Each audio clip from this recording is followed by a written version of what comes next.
Hello and welcome to the France 24 interview. My guest today is Vandana Shiva. She is a world famous environmental activist from India. She's a laureate of the Alternative Nobel Prize in 1993. She's author of numerous books. Her latest is called Oneness versus 1%. Thank you very much for being on the France. My pleasure. I want to begin early on. You were not supposed to be an activist. You were a physicist, you wanted to work in nuclear energy, and then you came across in the early 1970s what is known in India as the Chipko movement. Can you explain us how you came across? Yes, I was training to be in India's nuclear establishment, but then my sister woke me up to the hazards of nuclear. She was a medical doctor, and I went deeper into theoretical physics. I was going to Canada to do a PhD in the foundations of quantum theory, and before I went, I wanted to visit some of my favorite forests in the Himalaya. I've grown up in the Himalayan forest, and this forest I had trekked in was gone. The stream that came from this oak forest was gone. And while returning to Delhi, I talked to a tea shop owner, and he talked about how there's a new movement called Chipko. So in my heart, I said, I'm going to come back every vacation and be a volunteer for this movement. Women came out to say, we're going to hug the trees. You cannot cut the trees because from the trees come our water. The trees stabilize the mountain and prevent landslides. The trees prevent floods and droughts, and they also give us everything we need. We will be huggers of trees. The name Chipko means to hug. And I learned all my lessons of ecological activism from the women of the Himalaya who had never been to school but knew everything about ecology, knew everything about biodiversity. What they called soil, water, and pure air today talked about as ecological functions of the forests. That forests are not timber mines. And a lot of my change in the understanding of the fact that nature is the basis of economy came from my engagement with Chipko. My respect for women's knowledge, indigenous knowledge, came from my engagement with Chipko. And it totally turned my own head upside down because physics, high in the world, you know something others don't. And I realized everyone has knowledge and you must respect it. So you've became really engaged in this. You've been an opponent of big multinational corporations, especially Monsanto, to name just one, because of what you describe as their nefarious influence on agriculture. There are a number of examples. There was the BT cotton in India, especially. And you said, this is not a matter of helping farmers grow their land, but actually making them dependent on those big corporations. The entry of corporations into agriculture is so wrong because the corporations only bring poisons. Most of them have roots in Hitler's Germany, in making gases to kill people in concentration camps. That was not their aim. Their aim was to give people enough. No. The aim was to make chemicals that kill people. After the wars, they said, why should we stop making these chemicals? Let's say now they'll kill pests. They will give fertilizer. Fertilizers were made in the same factories that made explosives and ammunition for Hitler's Germany. That's not the same goal. No, the companies are the same and the processes are the same. So your rhetoric might change, but the goal does not. The materiality of a death-making chemical doesn't change when you say it's now for feeding the world. I did a book on the violence of the Green Revolution because Punjab, the most fertile land of India, was destroyed. And then when Monsanto came in as a result of globalization, because till the 90s, 90% of the seed was in farmers' hands, and the rest came from the public sector, from the government labs, research institutions. So Monsanto came illegally, didn't take any approval, with the promise that they would increase farmers' incomes and have this magical technology to control pests. Well, the bollworm is now resistant. Farmers are in debt. Farmers are committing suicide. The area's been ruined. The pollinators are gone. There's no pollination. The groundwater's gone. So there's nothing about the ecosystem. So I save seeds. We brought organic cotton seeds back. We work with the Gandhi ashrams on hand spinning and hand weaving of this organic cotton.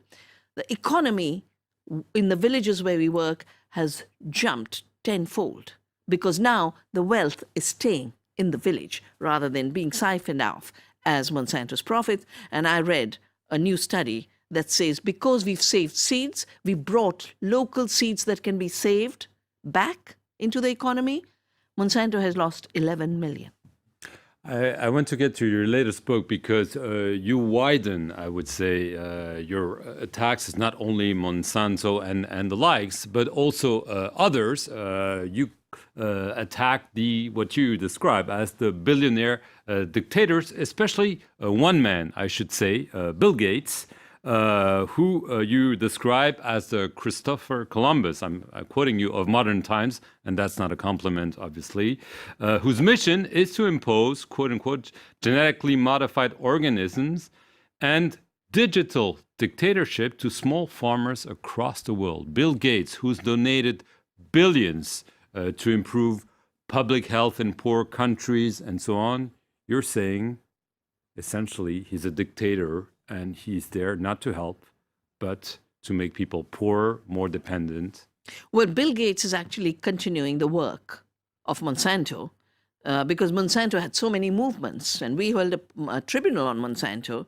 Bayer bought up Monsanto, but when Bill Gates pours money into Africa for feeding the poor in Africa and preventing famine, what's he doing? He's pushing the failed green revolution. He's pushing chemicals, pushing GMOs, pushing patents, and now pushing new... Knowingly, or he thinks it's a good thing and he may be wrong? Well, there's it's not enough, the same thing. There's enough evidence of what it does. There are enough letters to him from farmers of Africa, from governments of Africa to say, this is not the way to go. The United Nations accepts agroecology, working with ecological systems, as the best way to go. Now, Bill Gates is trying very hard to shift the patenting issue now to digital. So you just take a genomic map and you say, my invention, you don't create a seed. Seed is self-organized, self-making, and evolution in continuity. Just by making a map, a genome, and you have no idea what the seed does. And this is something he's pushing very, very hard. My book records how he financed DivSeek. I've talked about how he's pirated seeds we have saved that tolerates salt and floods. And he says invention. This biopiracy is a bit like Columbus, where Columbus is supposed to have discovered America when he basically went as a pirate. Why do I call him today's Columbus? Because he's carving out new colonies.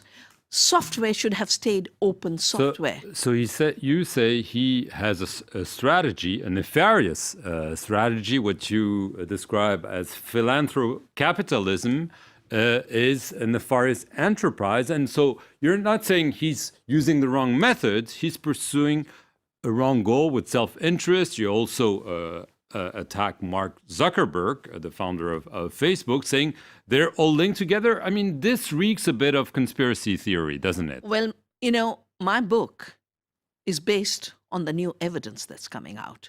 All you have to do is see the ownership, and I have data in the book on how there's common ownership. We stopped Mark Zuckerberg from trying to get into Indian agriculture. It was a big mobilization of people who believe in the open internet. What did he want to do? Well, basically what they do is they mine the data from the farmers. And right now, all over the world, there's new debates on privacy issues, on the data mining. There's new books on new form of capitalism, which is surveillance capitalism, where you basically have turned human beings into your new raw material. So Bill Gates does both. He takes living resources and our seeds and biodiversity, mines it into data and wants ownership along with his friends. And Mark Zuckerberg mines your data and your behaviors and turns it into the raw material, both of corporate world for selling things, which is why strange advertisements pop up after you've sent a message to a friend, and manipulating elections. I have a chapter in the book on the hijack of democracy. You have enough data on what happened with Facebook selling data to Cambridge Analytica and how we are popping up with artificial intelligence leaders. This is a major threat to democracy. So this is why you're calling them billionaire dictators, because you think they're not helping democracy, but actually threatening and even killing it? I mean, isn't this too much? No, I have grown up in India that was post-independence. I've grown up in an India that had absolutely no corporations. I've grown up in an India where democracy works. And therefore, when I see the imposition of digital transactions and criminalization of cash between poor people, I basically see this as a dictatorship. I call it digital dictatorship. When I watch, not just in India, but in Africa and other parts of the world, now that we have the data that is showing that native seeds have more nutrition, they produce more food, they have no cost because you don't have to use chemicals, that local biodiversity is the way to feeding the world, in spite of all that evidence, in spite of the evidence in the United Nations, in the FAO, in UNCTAD, every agency, Bill Gates is still imposing and forcing GMOs, which is a failed enterprise. And he's not just imposing GMOs, he's taking what has failed and rejected by governments. My government threw the BT aubergine of Monsanto out. Bill Gates resurrects it in Bangladesh. We rejected the golden rice for solving the problem of blindness. He finances it to continue through Philippines. So he's taking all the failed projects with the wrong thinking that life is like a word program and can be chopped and cut and pasted, when it's an amazing complexity of self-organization. And scientists call it autopoiesis, self-organization, writing your own poetry. That's what life does. He is absolutely ignoring all of this new knowledge that new science is giving us and imposing a failed technology with a huge cost to the planet, only so there can be monopolies and people and farmers aren't free to have their seed. Vandana Shiva, obviously you have strong views, and we're happy that you were able to share them with us. Thank you very much for watching this interview here on Friends. An issue with doctors in Florida succumbing under mysterious circumstances. Oh, but it's not on the major media. No one cares about it. And one of our good friends, Dr. Ted Broer, is in that class. Our special guest tonight, Mr. Ted Broer. After an hour's worth of technical difficulties, we are back up running. Ted, I apologize for that hour stolen from us, but let's get right to it. Those people know Ted Broer, healthmasters.com. Ted, fire away. Thanks, Doug. I'm sure you're as happy to be back on as I am right now. I don't like breaking news stories like this and then not have them break because of the controversial nature of the information. So I want to read a disclaimer before we get started on this. Tonight's presentation is for alternative news sources only. These are my opinions or the opinions of the articles and the research papers that I'm going to read to you guys tonight. Now, one of the conditions that Dr. Russell Blaylock talks about that occurs immediately after immunization, especially with a DPT shot, is what's called an encephalitic scream. And what happens with that, Doug, is you give this little baby, like at the 18 months, his second or third round of booster shots, and what happens is this cytokine storm hits the body because it can't use vitamin D anymore, and it causes the brain to swell. And this little child starts screaming for hours and hours and hours with its back arched in its bed. It happens all the time. And when you call most doctors who give them to give these children these shots, they say, "Oh, that's normal. That'll go away tomorrow." That's called an encephalitic scream, from swelling of the brain, and the brain is pressing against the skull. Now, this is crazy. I mean, this is absolutely crazy. This is actually going on. And so it's what he's saying, that when you increase the vitamin D levels, that all of these different symptoms end up going away. I am not making any claims concerning GCMAF. I have never sold GCMAF. I don't even know where to buy GCMAF. I have never used GCMAF. It is not available from any source that I know, and the only company that I know that it was making it in Europe has been shut down last month when these doctors started to die. Now, let me give you some information on what happened here. In the last few weeks, in the last month, several alternative doctors here in Florida have died. They have died mysteriously, and nobody really understands why they died. It was either linked to suicide or to heart attacks and just finding them dead in cars. And all of these doctors that have died in Florida apparently were interlocked through Dr. Gonzalez and Dr. Bradstreet. And what they were doing is they were doing extensive research on autism. and what was causing autism. Now, I want you guys to get a sheet of paper and pencil, because the information I'm about to give you right now is extremely controversial, and a bunch of people have exited the planet who are working with it. This information has been around for a while. They knew the information they were working with, and they were basically being very, very careful, supposedly, and some of them were being accused of having used GCMAF, and the Food and Drug Administration apparently raided several of their offices several weeks before they committed suicide or suddenly died. Now, let me share something with you very quickly on what this is. And it's going to sound complicated, but I'm going to break this down super, super easy for everybody listening tonight. When you first hear these terms, they're going to sound weird to you, but we're not going to make them weird. We're going to make them very easy. GC protein is a protein in the body that is used by macrophages in the body. And what it does, macrophages in the body are the ones that kill cancer cells. They basically stop cytokine storms and can be involved in cytokine storms. We'll explain what all these terms mean in a few minutes. The GC protein in the body adds vitamin D to it. Doug, how many times have I told the listening audience you have to take vitamin D every single day? That's super important. And we've got another bunch of notes, too. We're going to talk about the other ways that they're doing things to us to reduce the population of the planet. Now, what's interesting about this is, remember, GC protein, it gets vitamin D added to it, and the GC protein becomes what's called GCMAF. This GCMAF protein is human immune system enzyme protein, also known as vitamin D binding protein, macrophage activating factor. Now, what that simply means is this. This GCMAF is probably the single most effective thing in the immune system to kill cancer cells. And what's happening is the immune system is being compromised by a product called nagalase. It's an enzyme/protein, and it's made by cancer cells and viruses, causing immunodeficiency syndromes. It's also been linked to autism and a host of other problems we're going to talk about tonight. Now, what ends up happening is this. When this GC protein cannot be converted to the GCMAF protein, the entire immune system is compromised.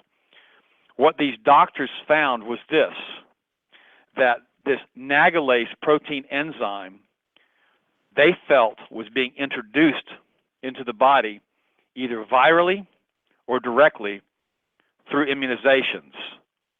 This is the protein powder, this is the enzyme protein that destroys the immune system. I'm going to repeat this. Apparently, since these guys are dead and I can't talk to them, they have found that the nagalase enzyme protein that was made by cancer cells and viruses, which causes immunodeficiency, is being added through the immunizations, either through viruses or through the immunization itself being given nagalase. This is such incredibly damning information to the entire medical profession and the immunological profession and those folks that are producing immunizations that apparently they didn't want these guys around. Now, I'm not saying what happened to these guys, I'm just saying they're not on this planet anymore. So what ends up happening is this. The GC protein cannot attach itself to vitamin D because of the nagalase. When that happens, the nagalase becomes the agent that causes the cancer. Now let's talk about nagalase for a second. Now we know that nagalase is being found in super high concentrations in autistic children. And what they're saying is that the nagalase protein, this viral protein, was not in these children at childbirth, but it's being introduced somehow into these children, they felt, during the immunization process. Now again, I wasn't involved in their research. I haven't seen the double-blind clinical studies. I'm going to read you some information on nagalase. Nagalase is a protein made by all cancer cells and viruses. Its former official name is, now this is a long name, is alpha and acetyl galactose minidase. but let's just call it nagalase for this tonight. Now, nagalase causes immunodeficiency. It was being found in children being diagnosed with autism in high concentration. Nagalase blocks the production of the GC-MAF, which is the vitamin D binding to the GC protein, and thus it prevents the immune system from doing its job. Without an active immune system, cancer and viral infections can grow unchecked. As an extremely sensitive marker for all cancer, nagalase provides a powerful system for early detection. Serial nagalase testing provides a reliable and accurate method for tracking the results of any therapeutic regime for cancer, AIDS, or other chronic infections. This is an article from a book from Dr. Tim Smith, MD. He goes on to say, now this is super important now guys, listen to me on this. He says that nagalase is like a stealth bomber. The nagalase enzyme synthesized in and released from cancer cells or a virus particle pinpoints the GC-MAF protein facilities on the surface of your T and B lymphocytes, this is part of your immune system, and simply wipes them out with an incredibly precise bomb, is what he says. How precise? He said, let me put it this way. Nagalase locates and attacks one specific 2-electron bond located and only at the 420th amino acid position on a huge protein molecule, one of tens of thousands of proteins, each containing millions of electrons. This is like selectively taking out a park bench in a major city from 6,000 miles away. More astonishing, if that is possible, nagalase never misses its target. There is no collateral damage. As you already know, GC-MAF is a cell-signaling glycoprotein that talks to the macrophages, enabling them to rapidly find, attack, and kill viruses in cancer cells. By activating these macrophages, this GC-MAF protein triggers a cascade that activates the entire immune system. When you block the production of this protein, Doug, this nagalase brings all of this wonderful anti-cancer, antiviral immune activity to a screeching halt, allowing cancer and infections to spread. These doctors apparently felt that this nagalase was being introduced via immunizations, either viral or through nagalase itself, being directly injected into the children who were developing autism, who had very high nagalase at the very beginning of the autistic cycle, immediately after the immunizations. So what they're saying is there's a smoking gun here with nagalase in the compromised immune system. The GC-MAF for the treatment of cancer, this is another article, and this is by David Noakes, and this is called GC-MAF. It's available online for the treatment of cancer, autism, inflammation, viral, and bacterial disease.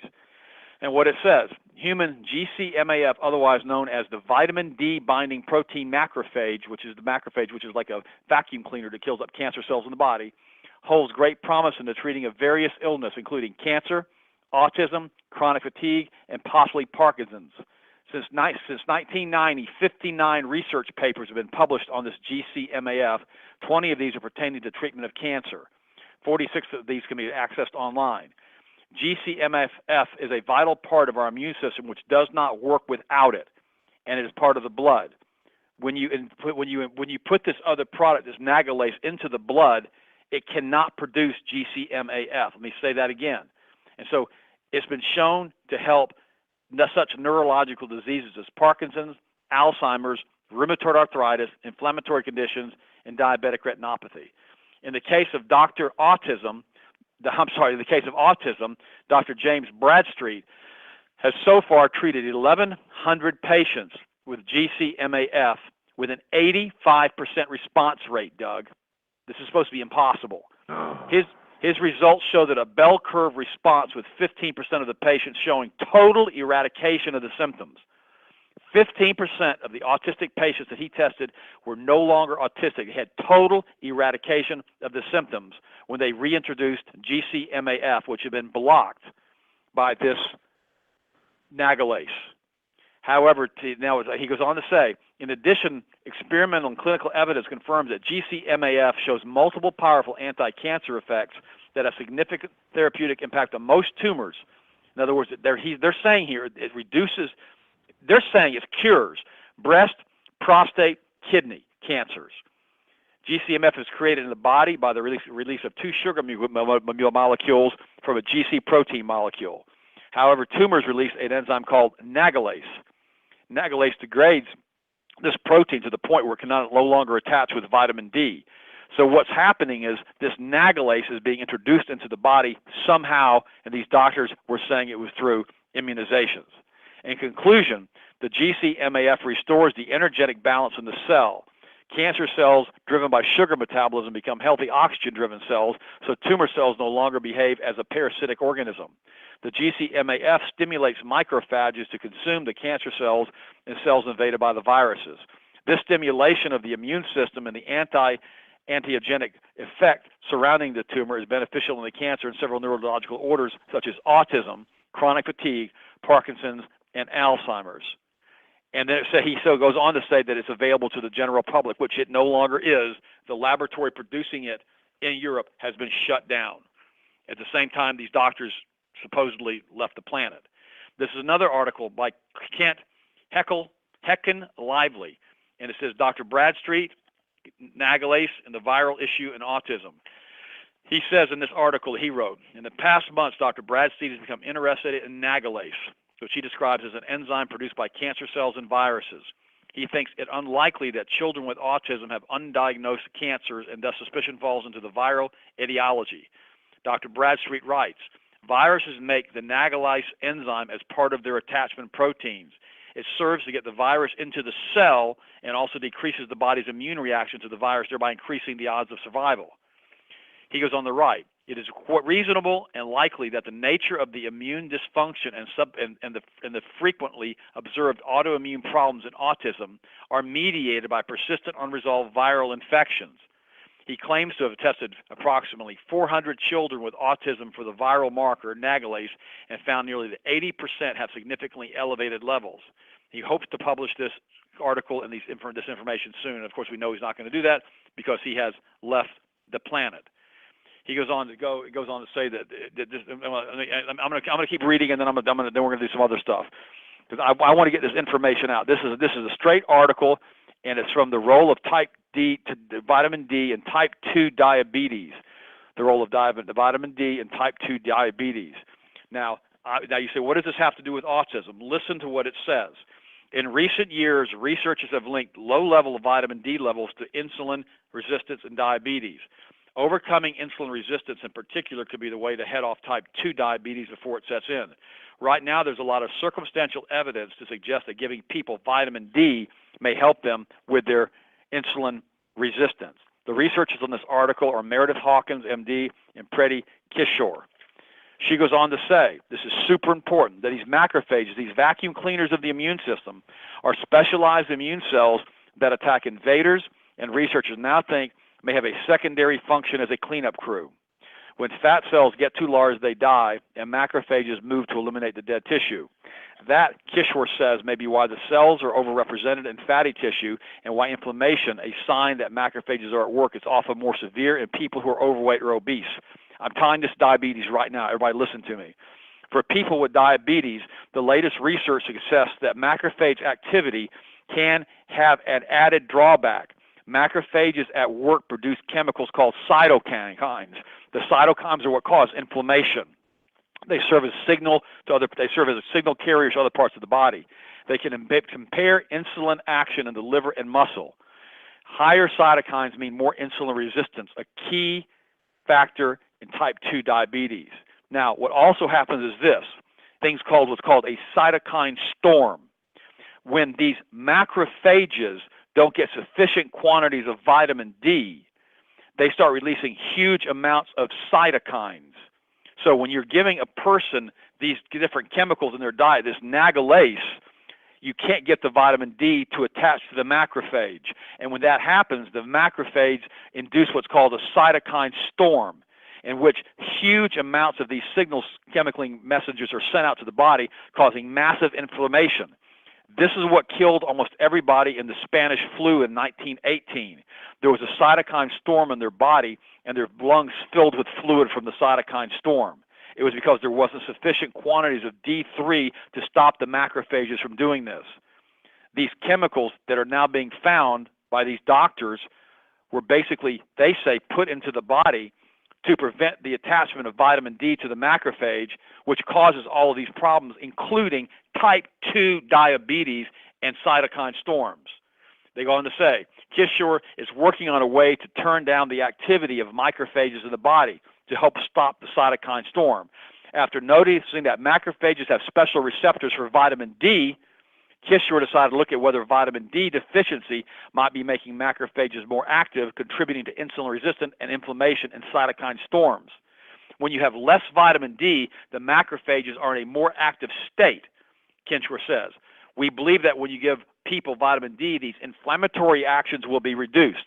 Also, when you inhibit vitamin D from attaching itself to the macrophage, you cause what's called a cytokine production in phosphatase, which massively increases inflammation in the cardiovascular system, leading to cardiovascular disease and atherosclerotic plaquing. So what I'm saying is that when you give this chemical into your body, this nagalase, it causes atherosclerotic plaquing, heart disease, and diabetes. And it causes you to die from these diseases much younger than you normally would. Jubilees is not the only ancient text that gives a different story of creation. There is a forbidden book, lost for centuries, that includes fallen angels, bloodthirsty giants, and a warning to all humanity.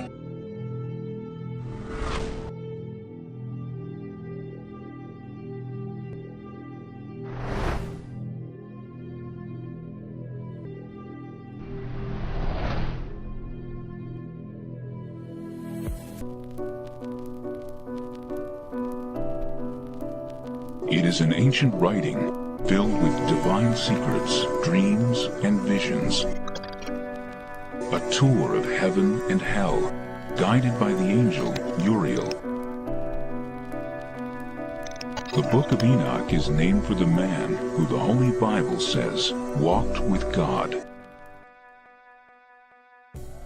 Enoch walked with God after the birth of Methuselah 300 years, and had other sons and daughters. Thus all the days of Enoch were 365 years. Enoch walked with God, then he was no more, because God took him. The book of Enoch is named for a man who's mentioned in one sentence in the book of Genesis. We only know one sentence worth of information about him. And yet, somebody stopped, paused on that name, and thought, Enoch. If he was taken up into heaven, what might he have seen? It is a daunting manuscript. 5 volumes containing 108 chapters. For many ancient Christians, the Book of Enoch was essential. Yet it was banned from the Christian Bible. The Book of Enoch begins with a warning to all humanity that a divine judgment has been rendered and a sentence will be imposed. God tells Enoch that all life on earth will be destroyed in a violent flood, and, as with the story in Genesis, God blames this evil on the sons of God, angels who lusted after the daughters of men. These angels are sometimes referred to as watchers. They keep constant watch. And they decide one day, about 200 of them, that they're going to descend to the earth. They would like to very much make contact with these mortal women. The Book of Enoch may have been an attempt to expand on the mysterious giants, the sons of God, and the daughters of the earth spoken of in Genesis. Anytime you read the book of Genesis, there are all kinds of unanswered questions. Suddenly, there is this quick few verses at the beginning of the flood story about giants in the land that come from the sons of God mixing with daughters of the earth. And you stop and think, wait a minute, what's this all about? It's like it went by too fast. And you want to grab it and say, wait a minute, what was this? The Book of Enoch offers a disturbing vision of the fall of the angels who lust after earthly women.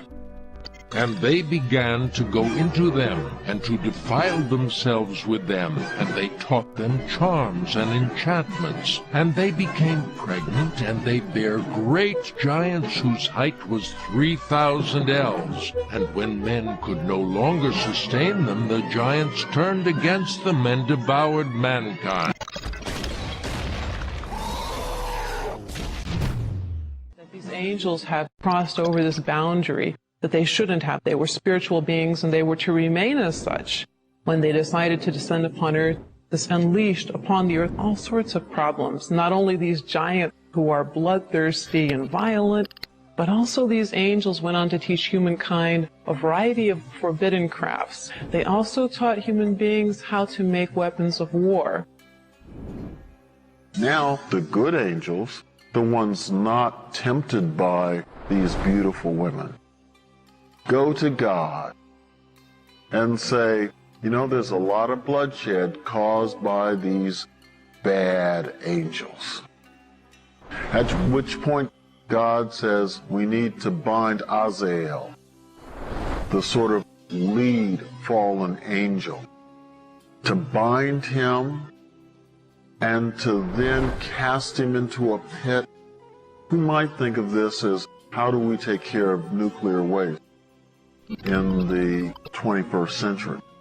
You take it out to a part of the world where no one lives, and you bury it as deep as you can. For this community, the angel was like that sort of nuclear waste, dangerous. After the rebel angels are cast into the depths of the earth, Enoch has a dream vision. The lead angel, Azazel, begs Enoch to plead their case before God, to petition the Almighty to release them from the depths of the earth. The request for clemency is denied. When we look at various snips of the New Testament, Enoch seems to be in play. Another episode tells of Uriel, a powerful angel in charge of the stars, who becomes Enoch's guide through the heavenly realms. Uriel's name, in fact, means God is my light. And whenever he is described, frequently in relation to God, he is situated to the east of God's throne. This is very interesting. Of course, the sun rises to the east. So this gets us thinking, Uriel, a figure associated with light, perhaps associated in some way with the sun, or the stars, or the idea of these heavenly bodies making their rotations daily. And all these Uriel, the holy angel, who is the leader of them all, showed to me, and their positions, and I wrote down their positions as he showed them to me. With its lush descriptions of heavenly powers and the horrors that await evildoers, even angels, Enoch was one of the most popular books among the early Christians. We know that some early Christians considered the writings of Enoch to be authoritative, to contain actual revelation from God. So, because some people thought that, some influential people thought that, the book was used as you would use other books of the Bible. After all, Revelation appears in the New Testament. But Enoch, for reasons that I think are fairly clear, was just considered a little too strange, a little too suspicious, a little too creative, perhaps, for the tradition. Having said that, there's no doubt that it was widely read and very popular. Yet the Book of Enoch was denied a home in the official Christian canon. This imaginative tale fell into obscurity until the late 18th century, when a Scottish explorer named James Bruce came upon this mysterious text in Aksum, a city in the Ethiopian highlands.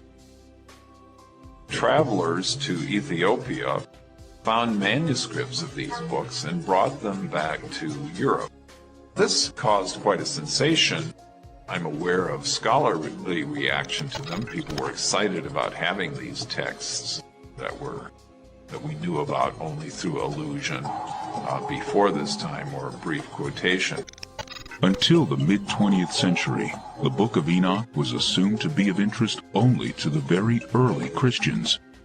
We now know that Enoch was sacred to Ethiopian Christians all along. Part of the reason why this probably became part of their canon is because of the mythic story of the foundation of the Ethiopian monarchy. You have Sheba who goes to see King Solomon, and the story goes that not only does she bring gifts, she brings a little bit of something back home. She's pregnant with Solomon's son. That son is Menelik. Menelik is the first dynastic king of Ethiopia. He actually goes back and retrieves the Ark of the Covenant from Solomon because Solomon is not taking care of the kingdom properly. And the Ark rests purportedly in Aksum in Ethiopia. So when Christianity comes later in about the 4th century to Ethiopia, there's already a story there. There's already a connection to the Old Testament story. So the Book of Enoch and all these other types of books that are included within the Ethiopian canon become part and parcel of putting together this Old Testament story, this Old Testament link, with a very new Christianity that enters into the Ethiopian. They don't give up the old. They put it all together with the new and blend it together.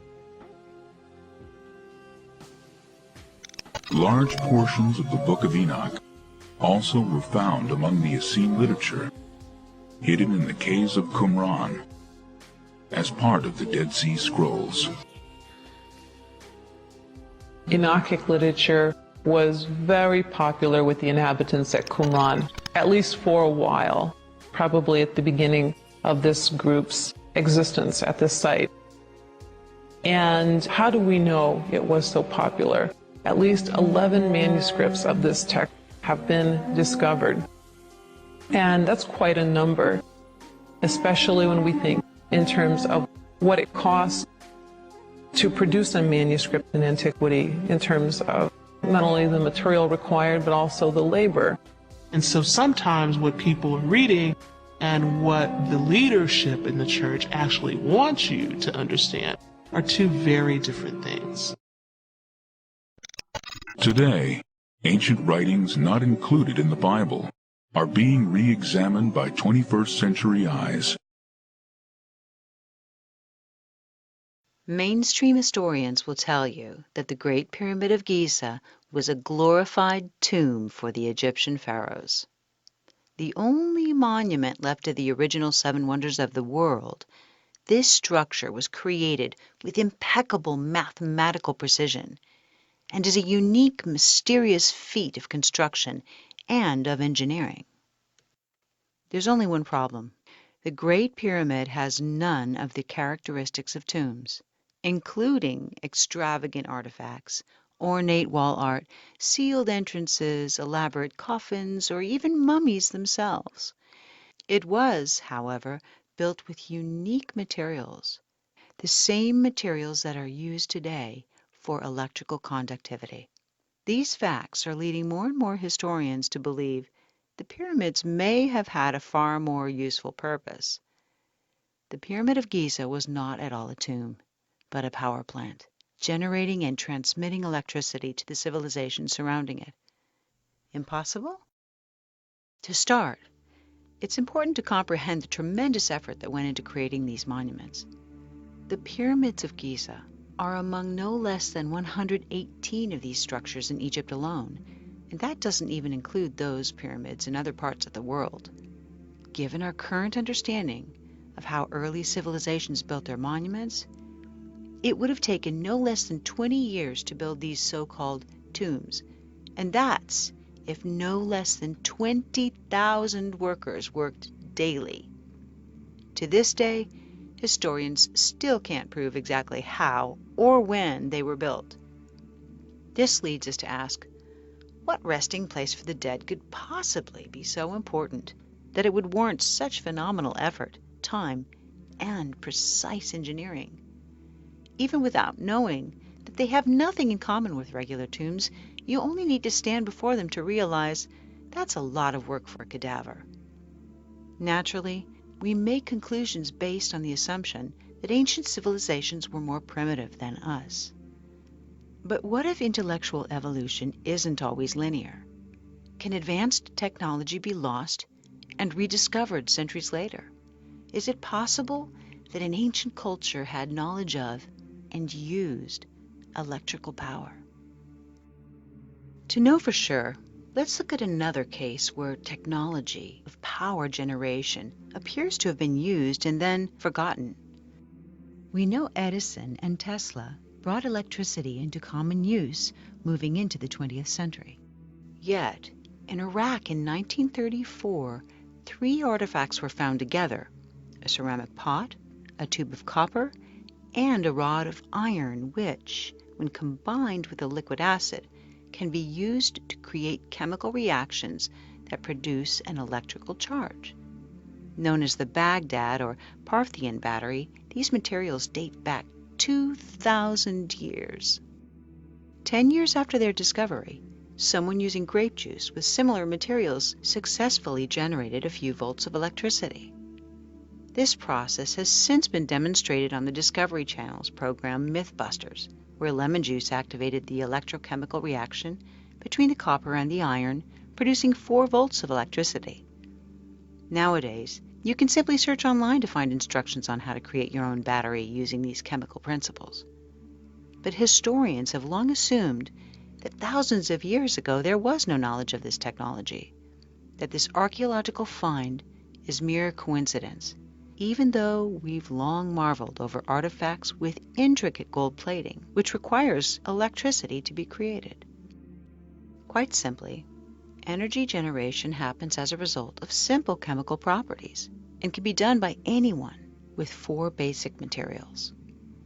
So, here are some important facts about the structure and the materials of the pyramid. For starters, it contains angled tunnels which lead not only into the pyramid but deep underground to areas claimed still to be unexplored. What tomb needs a shaft directed into the earth? We also know that centuries ago there were enormous swivel doors that weighed no less than 20 tons, but miraculously it was so well engineered it could be moved to enter with a push of a hand. Since no Egyptian tomb has ever been found to be deliberately accessible, what was their interest in continuing to visit the mummies, or could such a door have served the purpose of perhaps containing and insulating the space inside? Though you'd almost never know it, the Great Pyramids of Giza were once covered in white polished limestone, referred to as casing stones. The cuts made in this reflective stone were angled perfectly, so it would have a smooth, flat appearance. This would have made the giant structures brightly reflect the light of the sun like a mirror. It also would have made perfect insulation inside the structure. A large earthquake in 1303 disrupted the casing stones, and they were removed to use on other structures. Today, all that remains is the inner core of the pyramid. The image of the incredible amount of light that would have reflected from the monument raises curiosity, as does the reason for the insulation. Was there a desire to draw attention to their dead? To keep mummies warm or cool, or perhaps something else? Next, the material, dolomite, was used on the inner surfaces. Dolomite is known to increase electrical conductivity directly relative to the amount of pressure on it. High pressure creates more electrical current.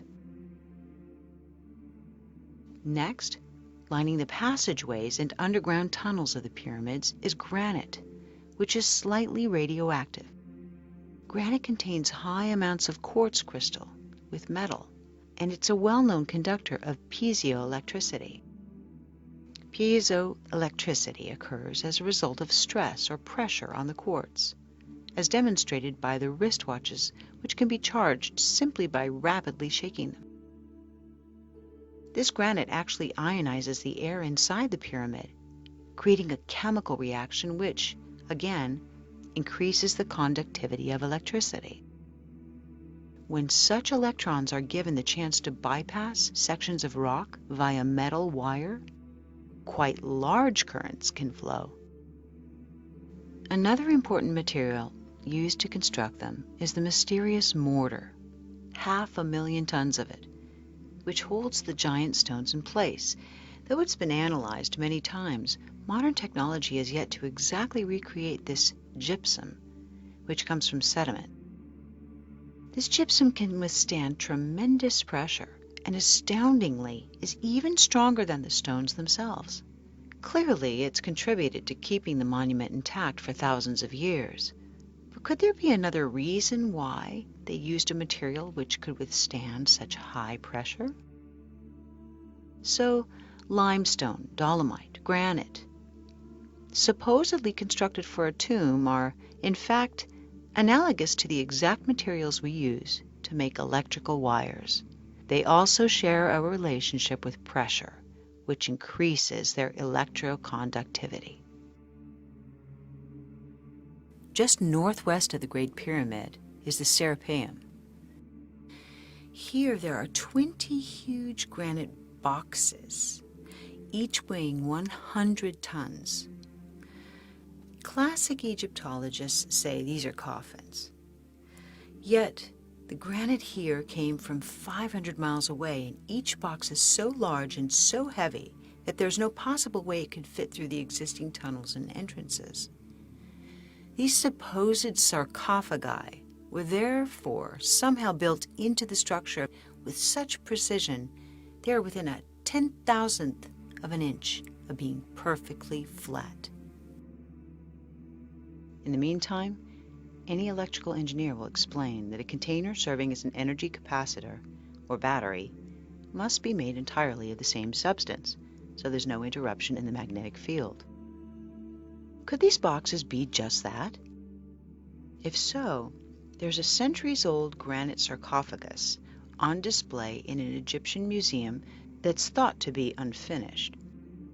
Unlike those in the pyramids, this one's cracked, suggesting that perhaps it wasn't unfinished, but simply abandoned, because the crack which occurred would have interrupted the magnetic field, permitting it from successfully serving its purpose. So there is clear evidence to support the possibility of an electrical use. Since these supposed sarcophagi are clearly way too large for a human being, the accepted theory is that they were, yes, believe this, bull coffins for the pharaoh's prized bulls.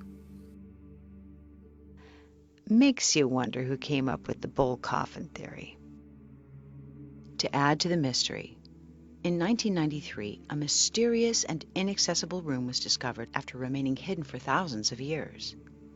Appearing to have deliberately been concealed by the structure's engineers, the room came to be called the Queen's Chamber and was finally explored in 2011 with a small remote camera to reveal a long-lost mummy? Hardly. It contained carefully crafted copper wire, and more importantly, there were instructions painted as symbols onto the floor, which appeared to show a clear wiring diagram. Look at any battery, from those used in large power plants to the smallest pellet batteries in wristwatches, and you'll see that they require a metal, such as copper, to create the chemical reaction known as potential difference. You can run an electric current through copper wire, and the coil will produce a short-range magnetic field. Add a second coil, and the power is transferred from one coil to the other. A windowless room with copper wirings could create a higher potential on one wall, which transfers energy to the lower potential on the other wall, consequentially releasing electromagnetic energy into the confined space of the so-called Queen's Chamber. Sadly, these wires have since disappeared entirely, and mainstream Egyptologists claim there's no functionality whatsoever to this room, as they also claim there's no functionality of anything in this structure beyond the ways it serves as a tomb. Good place to note, however, that the foremost Egyptologist, Zahi Hawass, was indicted for theft of Egyptian antiquities. It could still be argued that the electrical materials used to construct the Great Pyramid are simply coincidental. because an energy generator still requires a catalyst from another source. Perhaps then this explains why the pyramids are geographically located over a powerful natural generator, underground rivers and aquifers. Physioelectricity could be harnessed from the power of the current as the water flows, and it has been proven that thousands of years ago the Nile River passed directly by where the structures now stand. Of course, this brings in a debate about the age of the pyramids themselves, along with the weathering on the nearby Sphinx, indicating that the monuments are actually double the age they're currently assumed to be. Perhaps that would explain why there's no mention of the pyramids or their creation in any of the Egyptian writings. So if water was a source of power, it would have traveled up the limestone based on the principle of capillary action, which happens when a small area of a substance that gets wet absorbs into the entire area of that substance. So water flowing near or underneath the pyramid could have been absorbed as it passed over the limestone, even traveling upward to the top of the structure. The quartz in the tunnels of the pyramids would subject to the stress or vibration, creating piezoelectricity. The high force, speed of the rising water, and the pressure would be analogous to filling a syringe, generating electromagnetic energy within the structure by the materials within it, and conducting it upwards to the now missing capstone. But why? The geographical location of the pyramid may give us some clues. It is located exactly at a point which magnifies the electromagnetic forces on the planet, where telluric currents are at their strongest. There's an electromagnetic field at the bottom of the pyramid, which would rise to the upper layers with these chemical reactions. We don't know for sure what capped the pyramid, but there is speculation that it may have been gold, explaining, of course, why it's long since been missing. If it were gold, this could have created a conductive path for energy to be directed upwards, high into the ionosphere. If superconductive materials were used to create this monument for energy, then the potential for something even more amazing might have been possible. Wireless electricity. Sound far-fetched? One bold and extraordinary man swore this was possible, and he may have showed us how. We know of Nikola Tesla as the solitary genius responsible for the electric engine, radio, laser, radar, and for creating a tremendous competitive spirit in Thomas Edison. We know Tesla sought above all to serve mankind. In fact, despite his extraordinary contributions, he's scarcely known or credited for his genius. At the 1893 World's Fair, Tesla transmitted electricity naturally to a light bulb he held in his hands, and he created the Tesla coil, which is used more today for show than for the function it was intended to serve. Most importantly, we know that Tesla claimed adamantly that he had perfected the method of harnessing and transmitting free wireless energy using the electromagnetic nature of the planet. In a patent Tesla filed in September of 1897, he claimed that at 30,000 feet altitude, there's a stratum of rarefied air that would conduct electric currents at high voltages. In this proposed system was a transmitter which would transmit millions of volts into the atmosphere. Then he had something receive the electricity and reduce the voltage to a convenient potential to be used by consumers.